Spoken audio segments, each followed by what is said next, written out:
Chris Badger Thomas. Right-wing Tribune. A federal judge ruled Sunday that anonymous teenage plaintiffs helping to challenge Florida's sweeping anti-gun law must identify themselves publicly, even as he acknowledged the order would probably expose them to intense leftist vitriol and harassment. Fox News reports. A federal judge has ruled that pro-NRA plaintiffs must publicly disclose their names in a lawsuit challenging an anti-gun bill, even as the judge recognized that there is a high risk of harassment. If it were entirely up to this court, the court would not hesitate to grant the NRA's motion. One need only look to the harassment suffered by some of the Parkland shooting survivors to appreciate the vitriol that has infected public discourse about the Second Amendment. And this court has no doubt the harassment goes both ways. U.S.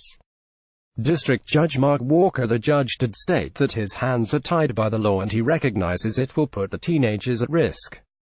Citing the harassment of one of its top Florida officials who was subjecting to threatening and profanity-laced emails and phone calls, attorneys for the NRA wanted to include a 19-year-old woman as a plaintiff in the lawsuit but wanted to keep her name confidential and instead identify her as Jane Doe. The NRA also sought to include testimony from another 19-year-old male as well. The move was challenged by Attorney General Pam Bondi. The NRA and teens filed the lawsuit after Florida Gov. Rick Scott passed a bill changing the legal age to purchase a firearm to 21.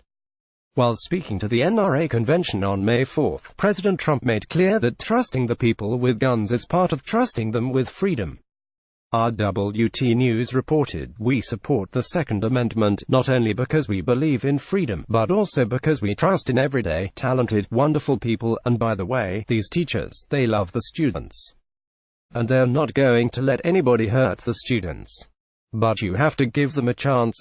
President Trump states have been bypassing federal law and going against our Second Amendment as they pass laws to appease the Democratic lunatics.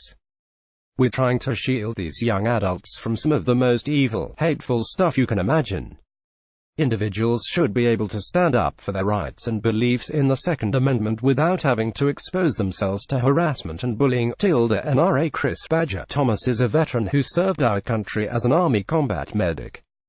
"Together we will make America great again. God bless." Dean James III.